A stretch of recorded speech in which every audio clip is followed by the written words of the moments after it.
The morning sun cast its warm glow over the bustling streets of Riverside, a picturesque suburban neighborhood just outside the city.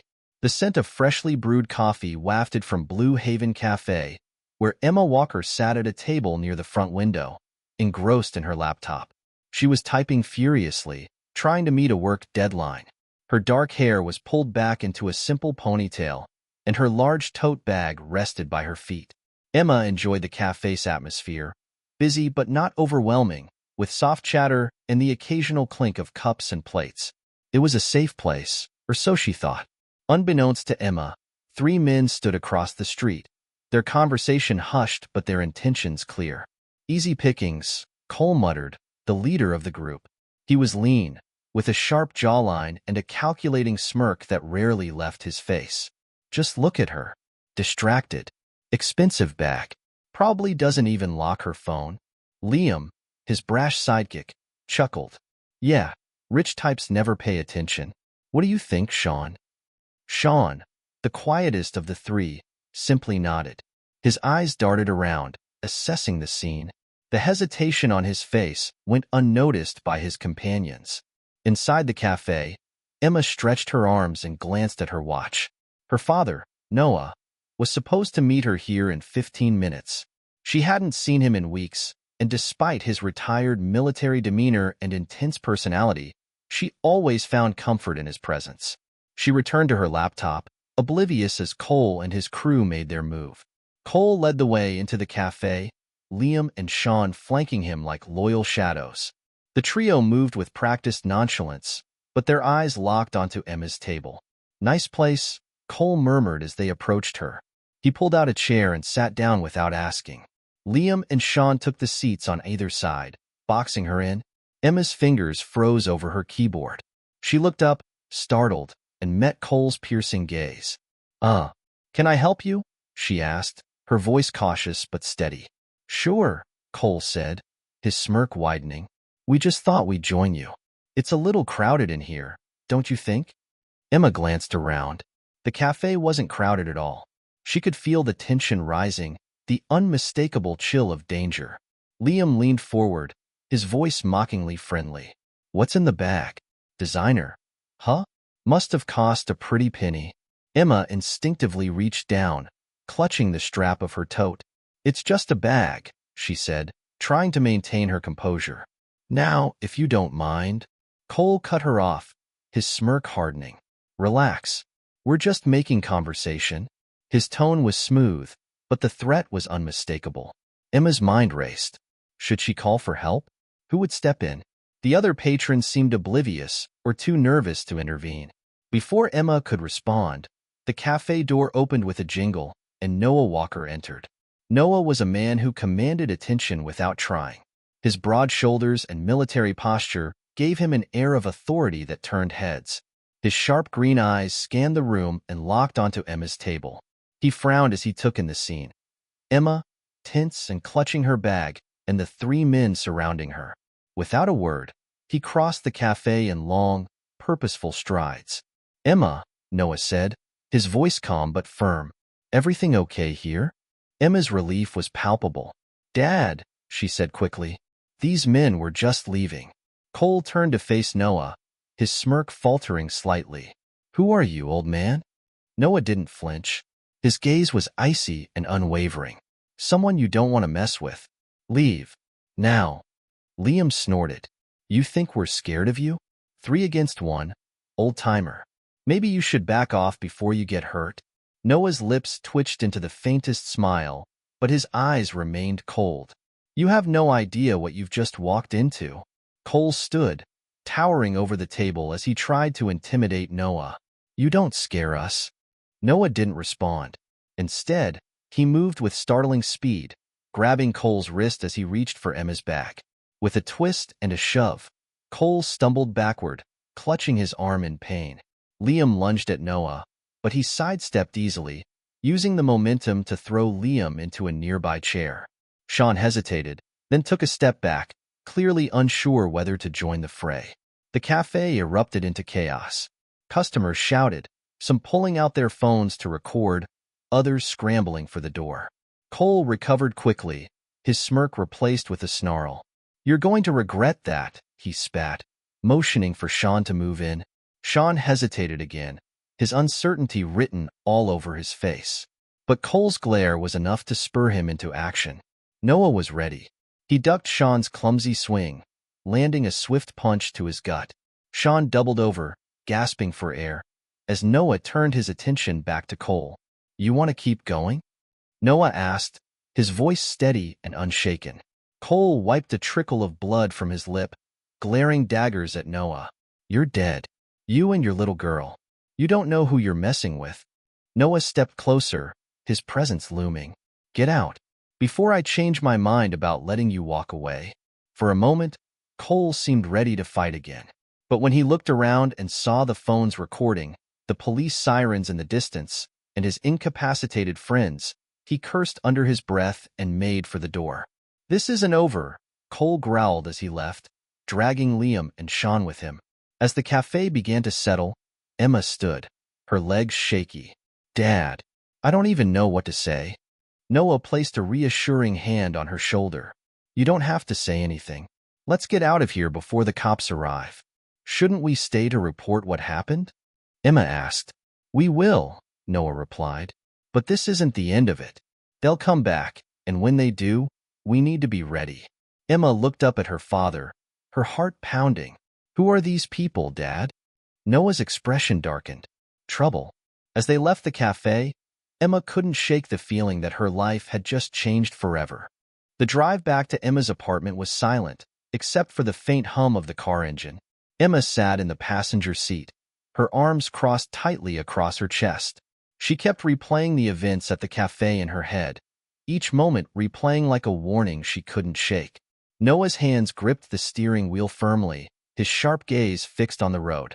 His jaw was clenched, his body tense with barely contained anger. He had spent years navigating war zones, but nothing tested his patience like seeing his daughter in danger. Finally, Emma broke the silence. "Dad, who were those guys? They seemed more than just random thugs." Noah didn't respond immediately, his mind processing everything. He had recognized the behavior, organized, practiced intimidation. He had seen it before, in the military and during his time as a security consultant. This wasn't a spur-of-the-moment mugging. It was deliberate. "There's small time," he said finally, though his tone lacked conviction. "But small-time guys like that don't work alone. Someone higher up is calling the shots." Emma turned to face him. "You think they're part of something bigger?" Noah nodded grimly. They had confidence, like they didn't expect anyone to fight back. That comes from having backup. Someone's giving them protection or making them think they're untouchable. Emma shivered. "But why target me?" "They didn't target you specifically," Noah said, glancing at her briefly. "You were just convenient, sitting alone, looking busy. They thought you'd be an easy mark. They underestimated you. And me." Back at Emma's apartment, Noah moved with purpose. He locked the doors, drew the curtains, and checked the locks on the windows. "Dad, is all this really necessary?" Emma asked, watching him from the couch. "Until I know who we're dealing with, I'm not taking any chances," Noah replied, his voice firm. He finally sat down, his expression softening as he looked at her. "Are you okay?"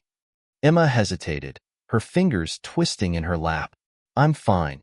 Just shaken." She paused, meeting his eyes. "But what about you? You just went full action hero back there. I've never seen you like that." Noah leaned back, rubbing a hand over his face. "It's just instinct. You grow up in the military, you learn to react quickly when things go south. It's not something I enjoy doing, Emma, but I'll do it to keep you safe." Emma nodded slowly. "What happens now? Do we go to the police?" "We will," Noah said. "But don't expect much. Guys like Cole know how to game the system. Even if he gets arrested, he'll make bail and be back on the streets in no time." Emma's frustration boiled over. "So, what? We just wait for them to come after us again?"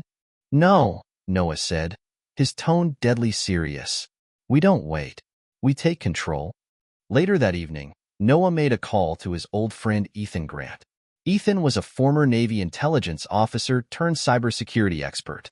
If anyone could dig into the gang's background, it was him. "Ethan," Noah said when his friend answered, I need a favor. Long time no hear, Noah, Ethan replied, his voice warm but curious. What's going on? Noah quickly explained the situation, including the altercation at the cafe. Ethan listened intently, and when Noah finished, there was a pause. That doesn't sound random, Ethan said. You're right. If they were working together like that, they've got a structure. Let me dig around and see what I can find. I'll call you tomorrow. Thanks, Ethan, Noah said. Hanging up, Emma, who had been listening from the kitchen, stepped into the living room. Do you really think Ethan can help? If anyone can, it's him, Noah said. But it might take time. Until then, I need you to stay alert. Don't go anywhere alone, and don't trust anyone you don't know. Emma frowned. You're scaring me, Dad. I'd rather scare you than see you hurt, Noah said gently. The next day, Ethan called with an update. Noah, you were right, Ethan said. I ran a background check on Cole and his buddies. Turns out they're connected to a local crime network run by a guy named Victor Kane. Ever heard of him? Noah's stomach tightened at the name. He had heard rumors about Victor Kane, ruthless crime lord who controlled a sprawling web of illegal activity. I know the name, Noah said. What's his deal? Drugs, weapons, trafficking, you name it. He's involved, Ethan said. But here's the kicker. He's got powerful friends. Politicians, cops, judges. That's why he's never been taken down. Noah let out a slow breath, his mind racing. So, Cole works for Kane? Looks that way, Ethan confirmed. And Kane doesn't like loose ends. If Cole sees you as a threat, he might escalate. That night, as Noah and Emma ate dinner, Noah shared what he'd learned. So, it's not just some random mugging, Emma said, her voice low. This Kane guy, what's his endgame? Control, Noah said. People like Kane thrive on fear and loyalty. If someone steps out of line or threatens his operation, he takes them out. That's why we need to be smart about this. Emma's fists clenched. But we can't just sit here and let him run things. He's hurting people, Dad. I know, Noah said, his voice steady. And I'm not sitting on the sidelines. But this isn't something we can handle alone. If we want to stop him, we need to hit him where it hurts, his network. Emma nodded, her determination growing. What can I do? Noah hesitated. For now, stay safe. But if we find anything that exposes him, you can help bring it to light. As they cleared the table, Noah's phone buzzed with a message from Ethan. Found a lead. Kane's crew has a warehouse on the east side of town. Might be worth checking out. Noah stared at the message for a moment before looking at Emma. Get some rest. Tomorrow, we start figuring out how to bring this guy down. Emma didn't reply, but as she headed to her room, she felt a spark of hope. Her father wasn't just protecting her. He was fighting for justice. The morning sun crept through the blinds of Emma's apartment, illuminating a determined Noah as he sat at the dining table with a steaming cup of coffee. Spread before him were notes and printouts from Ethan, profiles of Cole, Liam, Sean, and, most importantly, Victor Kane. Emma joined him, her expression weary but resolute. What's the plan, Dad? Noah glanced up, his sharp eyes softened slightly. Ethan pinpointed one of Kane's warehouses. It might have records or stolen goods, something we can use to start chipping away at his operation. But it's not going to be easy. Kane protects his assets. Emma hesitated before sitting across from him. I want to help. I can't just sit here while you put yourself in danger. You are helping, Noah said, his tone calm but firm. You're the reason I'm doing this. But going into a place like that is dangerous. I need to handle it. Emma folded her arms. So what am I supposed to do? Just wait around? Not exactly. Noah slid a sheet of paper across the table. These are names of people Kane's gang has targeted in the past. Victims, businesses, families. You can start reaching out to them, find out their stories, and see if anyone's willing to talk to the authorities. They might not trust the police, but they'll trust someone who's been through it. Emma stared at the list. You really think they'll open up to me? They will, Noah said confidently. People want to see justice done. They just need someone willing to listen. Later that day, Noah met Ethan at a small diner on the outskirts of town. Ethan was a wiry man with sharp eyes and a laptop always within arm's reach. He pushed a folder across the table as Noah sat down. Here's everything I could dig up on that warehouse, Ethan said. It's registered to a shell company, but I followed the money. It leads back to Kane. If he's got dirty dealings, they're running through this place. What about security? Noah asked, flipping through the folder. Moderate, Ethan replied. A couple of armed guards, some basic surveillance. Nothing you can't handle, but you'll need to move fast. If Kane gets wind of this, he'll shut it down and move everything. Noah nodded. And if there's anything incriminating? I'll handle it, Ethan said. Get me the data, and I'll make sure it's untraceable before it goes to the right people. We can't afford leaks, not with Kane's reach. Meanwhile, Emma followed her father's advice. Armed with her laptop and the list of names, she began calling victims and sending emails. The first few attempts were met with hesitation. Many people were too scared to talk. But then, one name stood out, Maria Torres, a small business owner who had been forced to pay protection money to Kane's crew. When Maria finally agreed to meet, Emma felt a glimmer of hope. At a quiet park, Maria, a middle-aged woman with kind eyes but a weary expression, shared her story. They came every week, Maria said, her voice trembling. If we didn't pay, they trashed the place. My husband tried to stand up to them once. They put him in the hospital. Emma's stomach turned. Did you ever go to the police? Maria shook her head. What was the point? They have people everywhere. The police wouldn't protect us. We had no choice but to pay. Emma leaned forward, her tone gentle but firm. You don't have to stay silent anymore, Maria. We're working to take them down. If we can get enough people to come forward, we can build a case too strong for Kane to bury. Maria hesitated, then nodded. If it helps stop them, I'll talk. That evening, Noah parked a few blocks from the warehouse Ethan had identified. The area was desolate, lined with rusting fences and crumbling buildings. He approached cautiously, staying in the shadows. From a distance, he observed the warehouse. 2 guards patrolled the perimeter, their movements lazy but methodical. A single camera scanned the entrance, but it had a blind spot near the back corner. Noah slipped into position, disabling the camera with a small spray of paint before scaling the fence. He moved silently, bypassing the guards and slipping inside through a side door. The warehouse interior was dimly lit, filled with crates and shelves stacked with various items, electronics, jewelry, and boxes labeled with coded numbers. Noah's eyes narrowed. Stolen goods. He moved toward an office at the far end of the warehouse, picking the lock with practiced ease. Inside, he found a filing cabinet and a computer. The cabinet held ledgers with names and transactions, but it was the computer that caught his attention. He plugged in a flash drive Ethan had provided, transferring files onto it. Just as the transfer completed, Noah heard voices outside the office. The guards had noticed something was off. Check the office, one of them barked. Noah crouched behind the desk as the door creaked open. A flashlight beam swept across the room, landing on the computer. Hey, someone's been in here. Noah moved quickly, disarming the first guard with a swift strike and knocking him out cold.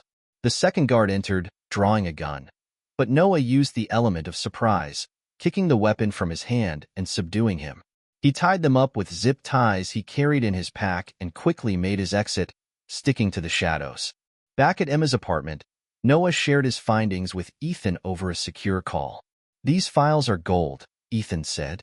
Transactions, shipments, contacts. It's all here. If we play this right, we can expose Kane's network piece by piece. Emma listened intently. What happens next? We keep going, Noah said. This is just the beginning. Kane's operation is bigger than this warehouse, but now we have leverage. Emma's resolve deepened. And I'll keep talking to the victims. The more people we have on our side, the stronger our case. Noah nodded, a flicker of pride in his eyes. We're hitting him where it hurts, his power and his fear. But Kane won't take this lying down. He'll come after us. Emma's jaw tightened. Then we'll be ready. As the night deepened, father and daughter prepared for the battle ahead.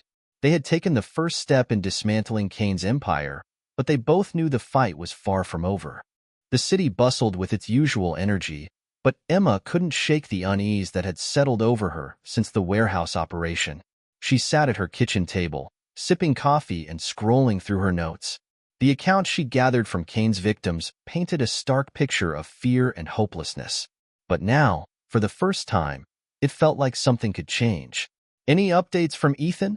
she asked, glancing at Noah, who was leaning against the counter with his arms crossed. "He's piecing together more names from the files," Noah replied. "The ledger was a goldmine, but Kane will know something's up soon. He'll push back." Emma frowned. "You think he'll come after us?"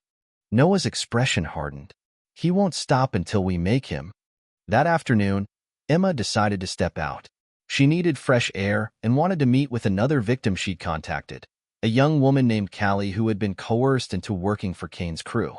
Noah was hesitant about letting her go alone, but Emma insisted she could handle herself. As Emma walked toward the park where she'd arranged to meet Callie, she couldn't shake the feeling that she was being watched. She glanced over her shoulder, but the street behind her seemed normal. Parents with strollers, teenagers on bikes, joggers moving in and out of view. When she reached the park, she spotted Callie sitting nervously on a bench near the fountain. Callie was in her early 20s, with dark circles under her eyes and a jittery demeanor. "Callie?" Emma said, approaching her cautiously. Callie looked up, her gaze darting around the park before she nodded. "You're the one who called me?" Emma sat beside her, offering a reassuring smile. "Yeah, I'm trying to help people who've been affected by Kane. I want to tell your story, if you're ready." Callie hesitated, twisting her hands in her lap. "I don't know. If he finds out I talked to you." "He won't," Emma assured her. "We're building a case against him. The more people who come forward, the harder it will be for him to hurt anyone else." Callie sighed, her shoulders slumping. "I didn't have a choice. I needed money to take care of my mom, and they promised it would be easy, just deliveries, nothing dangerous. But it was never just deliveries. They used me, and when I tried to leave..." She trailed off, her voice trembling. Emma reached out, placing a hand on hers. "You're not alone, Callie. We're going to stop him." As they talked, Emma noticed a black SUV parked across the street. The engine idled, and the tinted windows made it impossible to see who was inside. Her gut tightened.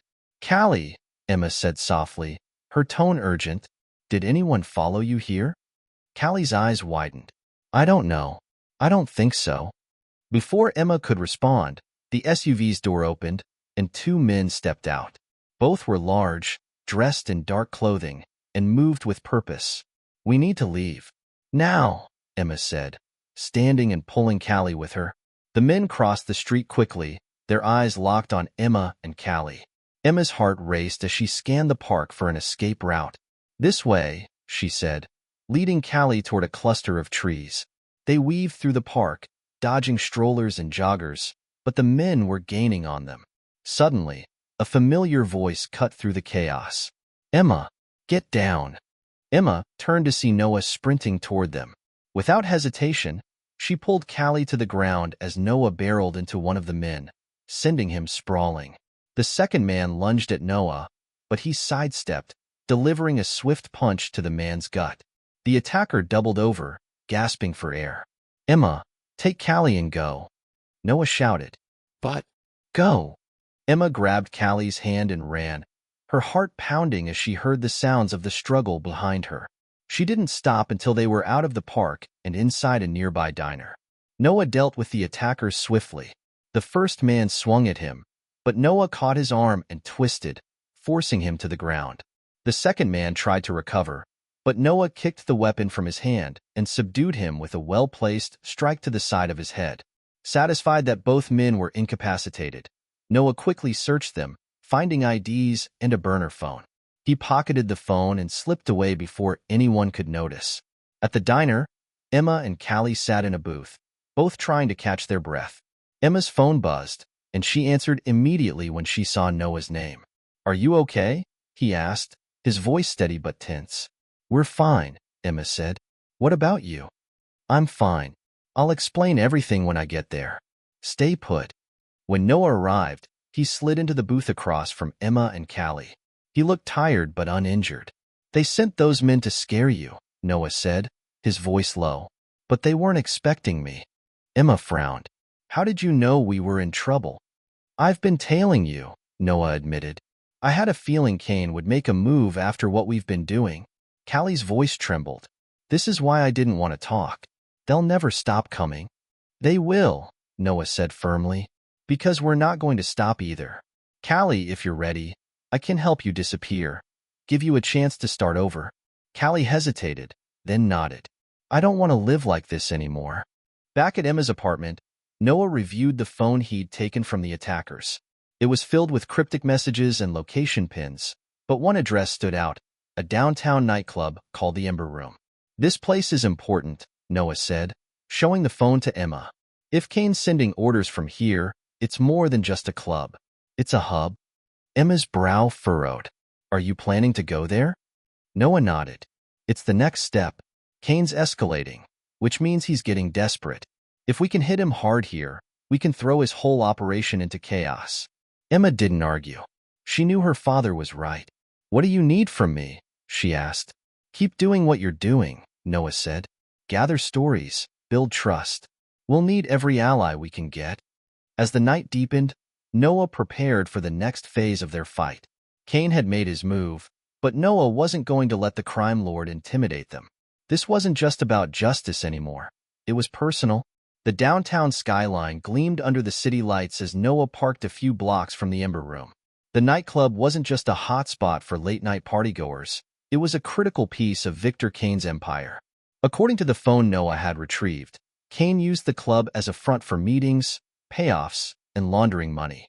Noah adjusted his jacket and checked the small recording device in his pocket. He wasn't just here to scope things out. He intended to leave with evidence that could further unravel Kane's operation. Inside the club, the atmosphere was electric. Strobe lights flashed across a packed dance floor, and the bass from the speakers rattled the walls. But Noah wasn't here for the party. His sharp eyes scanned the room, taking in the bouncers, hidden cameras, and a private section cordoned off by velvet ropes. A waitress carrying a tray of drinks brushed past him, and Noah stopped her with a polite nod. "Who's sitting over there?" he asked, gesturing to the private section. The waitress hesitated, her eyes flicking toward the roped-off area. "VIPs only. Big names. You don't want to mess with them." Noah slipped a $50 bill into her hand. "Humor me." She glanced around nervously before leaning in. "Kane's people. They're here most nights. If you're smart, you'll stay far away."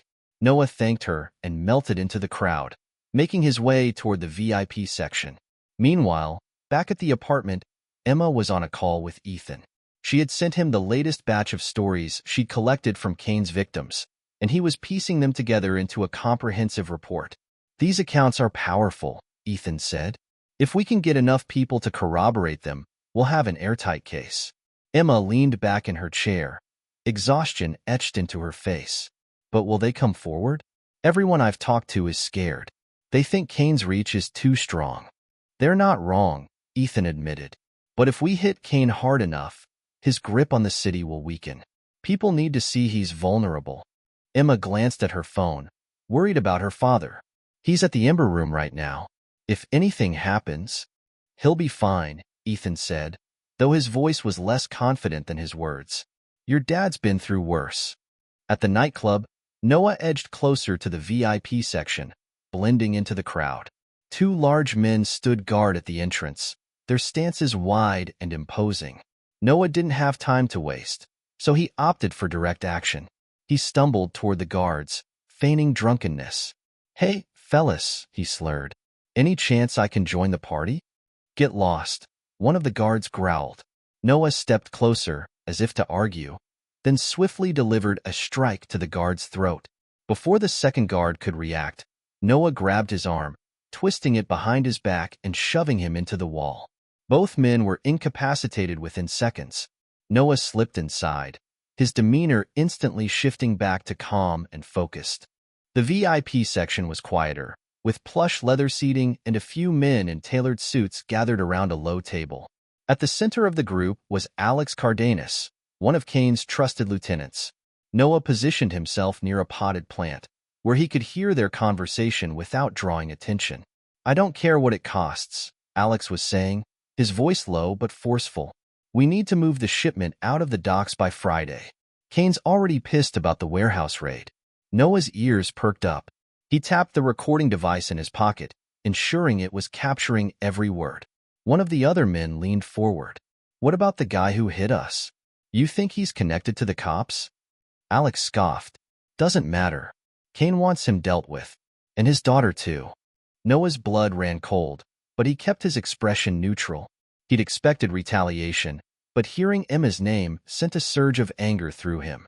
As the conversation continued, Noah slipped toward the bar, where he noticed a stack of papers tucked under a tray. He grabbed them quickly, scanning the top sheet. It was a manifest listing shipments, names, and locations, all tied to Kane's smuggling operation. Satisfied, Noah made his way back toward the exit.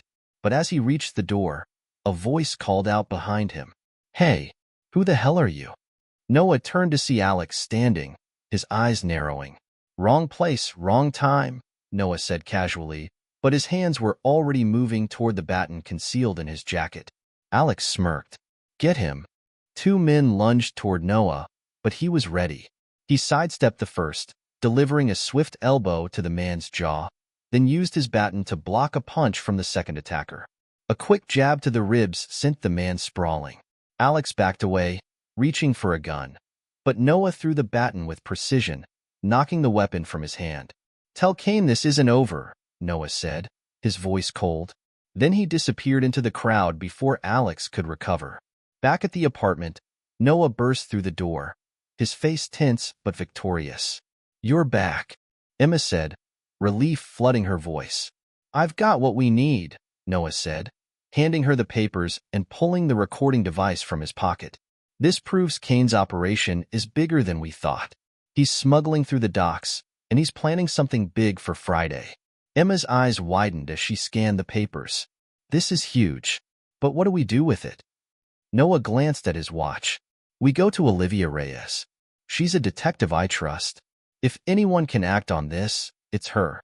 Later that night, Detective Olivia Reyes sat across from Noah and Emma in her dimly lit office. She was a sharp, no-nonsense woman with a reputation for integrity. This is damning, she said, flipping through the documents. If this is legit, we can get a warrant for the docks. But Kane won't go down without a fight. Noah leaned forward. We're counting on it. But we'll be ready. Reyes nodded, her expression resolute. I'll put a team together. We hit the docks tomorrow night. As they left the station, Emma looked up at her father. Do you think this will be enough? It's a start, Noah said. But Kane's still out there. He won't go down easy. Emma's jaw tightened. Then we won't stop until he does. The fight was far from over, but for the first time, they had the upper hand. The next move would be theirs. The docks were eerily silent under the cover of night. The distant hum of cargo cranes and the occasional crash of waves the only sounds piercing the stillness.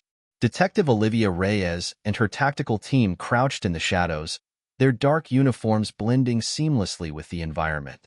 Noah and Emma were nearby, hidden behind a stack of rusted shipping containers. Reyes, you sure your people are ready for this? Noah whispered into his radio. Reyes's voice came back steady. We're ready. Once we confirm the shipment and Kane's presence, we move. No mistakes. Emma shifted nervously beside her father. This was the closest she'd come to the heart of Kane's operation, and the tension was palpable. You don't have to be here, Noah murmured. Emma shook her head.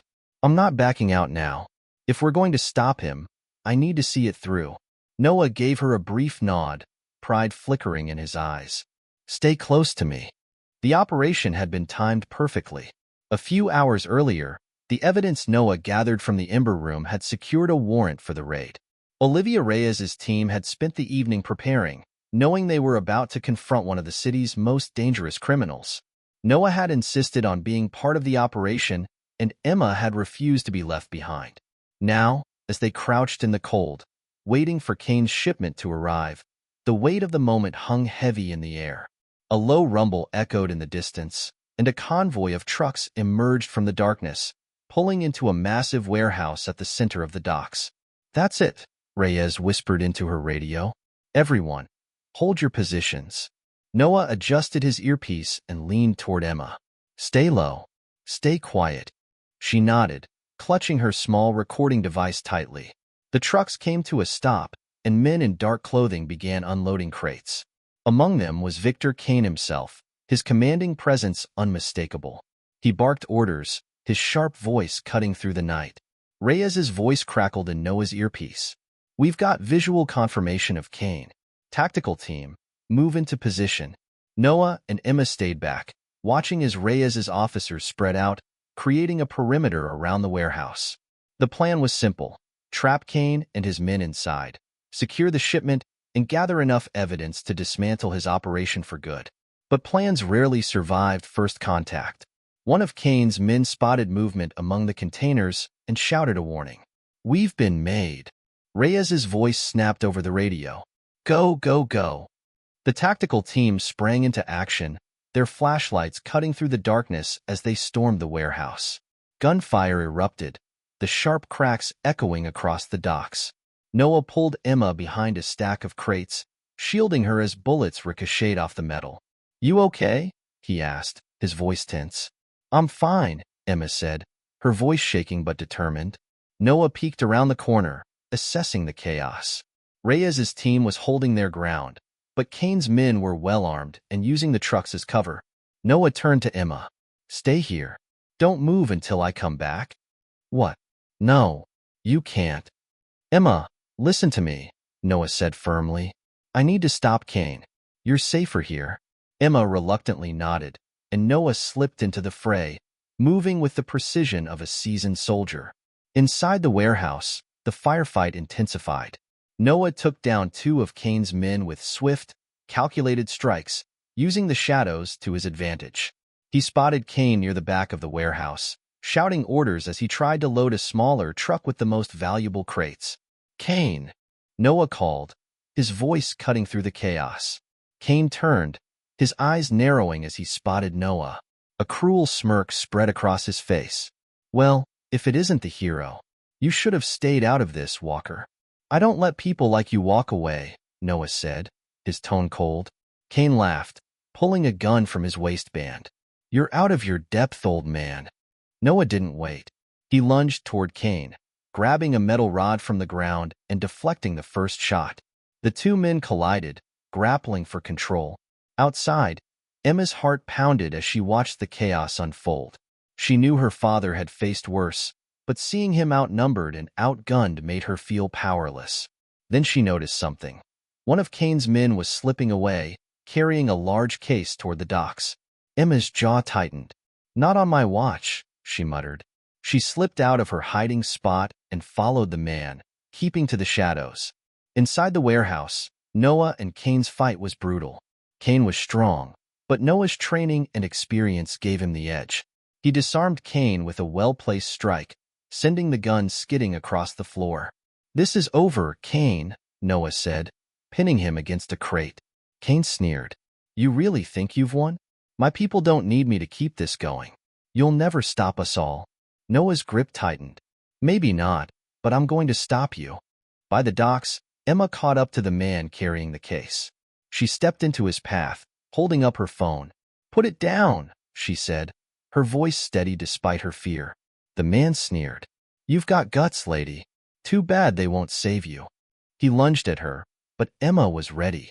She sidestepped and swung her recording device, smashing it into his face. The man stumbled, dropping the case. Before he could recover, Emma kicked it into the water, where it sank into the dark depths. The man cursed and lunged again, but this time, Reyes's officers arrived, tackling him to the ground.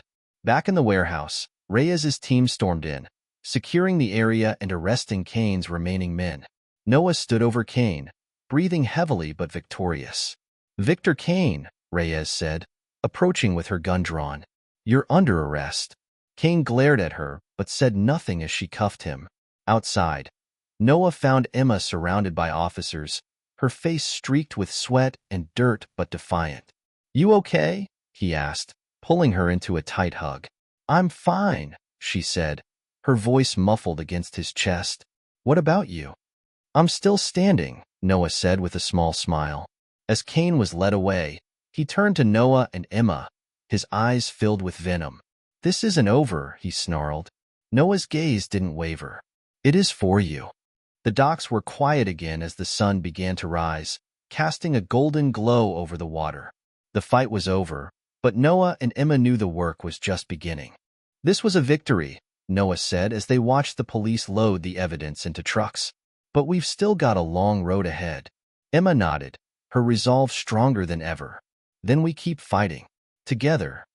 As father and daughter stood side by side, they knew they'd done more than stop a shipment. They'd taken the first real step toward dismantling Victor Kane's empire. The courthouse buzzed with energy, reporters lining the steps with cameras flashing. The arrest of Victor Kane had sent shockwaves through the city, and today was the culmination of months of work by Noah, Emma, Detective Reyes, and countless others. Inside, the courtroom was packed. On one side, Kane sat at the defense table, his usually confident demeanor replaced with a cold, calculating glare. His lawyer whispered hurriedly in his ear, but Kane barely acknowledged him. On the other side, Noah and Emma sat with Reyes, their faces resolute. Think he'll try to weasel out of it? Emma whispered to her father. He'll try, Noah replied. But we've got more than enough to bury him. The prosecutor began her case with a fiery opening statement. She painted a vivid picture of Kane's sprawling criminal empire, supported by the evidence Noah and the team had gathered. The ledgers, the intercepted communications, and the testimonies of Kane's victims. These are not isolated incidents, she declared, gesturing to the jury. Victor Kane orchestrated a network of fear and exploitation. His crimes didn't just steal money, they destroyed lives. Today, we are here to hold him accountable. One by one, witnesses took the stand. Maria Torres testified about the extortion that left her family struggling to survive. Callie recounted the coercion and threats that kept her trapped in Kane's operation. Emma watched, her heart heavy but proud of the courage these individuals displayed. When it was Noah's turn to testify, the courtroom fell silent. He described the raid on the docks, his confrontation with Kane, and the risks he and his daughter had taken to expose the truth. The defense lawyer tried to undermine Noah, suggesting his methods were excessive. You're not law enforcement, Mr. Walker, the lawyer said sharply. What gave you the right to interfere in this matter? Noah's response was calm but firm. When the system fails to protect people, it's up to someone to step in. I wasn't going to stand by and let Kane destroy more lives. As the trial continued, the defense attempted to poke holes in the evidence, but the sheer weight of the documents, recordings, and witness accounts was overwhelming. By the time the prosecution rested its case, it was clear the jury was leaning toward a guilty verdict. The day of sentencing arrived, and the courtroom was packed again. The judge, a stern woman with an air of authority, addressed Kane directly. Mr. Kane, she began, the evidence presented in this trial has left no doubt about your guilt. Your actions have caused immeasurable harm to this city and its people. Today, justice will be served. She turned to the gallery, where victims and their families Saturday, to those affected by Mr. Kane's crimes. I hope this verdict brings you some measure of closure. While nothing can undo the damage done, this court recognizes your courage in standing up and demanding accountability. The judge looked back at Kane. I sentence you to life in prison without the possibility of parole. A collective sigh of relief swept through the room. Kane's expression was stone-faced, but the fire in his eyes burned with defiance. Outside the courthouse, the atmosphere was lighter. Reporters clamored for statements, but Noah and Emma avoided the cameras, quietly slipping away. That's one chapter closed, Noah said as they walked down the courthouse steps. But not the end of the story, Emma replied. There are still others out there, people like Kane who think they can get away with this. Noah nodded. You're right. But today, we showed them what happens when people fight back. In the following weeks, the fallout from Kane's arrest rippled across the city. More members of his network were apprehended, and victims who had stayed silent began coming forward, inspired by the courage of those who testified. Emma worked tirelessly to ensure their voices were heard, collaborating with community organizations and writing articles that shone a light on the resilience of those affected. Noah, meanwhile, worked with Reyes and Ethan to track down the remaining fragments of Kane's operation. Though the battle was far from over, they were chipping away at the remnants of his empire. One evening, as the sun set over the city, Noah and Emma sat on the balcony of their apartment. The skyline glowed in the distance, a symbol of hope amidst the shadows they had fought to dispel. "You know," Emma said, sipping her tea, "I never thought I'd be part of something like this." "You've done more than most people ever will," Noah replied. "You gave people a reason to believe things could change." Emma smiled. "I had a pretty great teacher." Noah chuckled softly. "Let's just hope the next fight doesn't come so soon." Emma looked out at the horizon, her gaze steady. "Even if it does, we'll be ready." As the city settled into the quiet of the night, father and daughter shared a moment of peace. They knew the fight for justice was never truly over, but for now, they had earned their rest. Together, they had turned the tide, proving that even in the face of darkness, courage and resilience could light the way forward.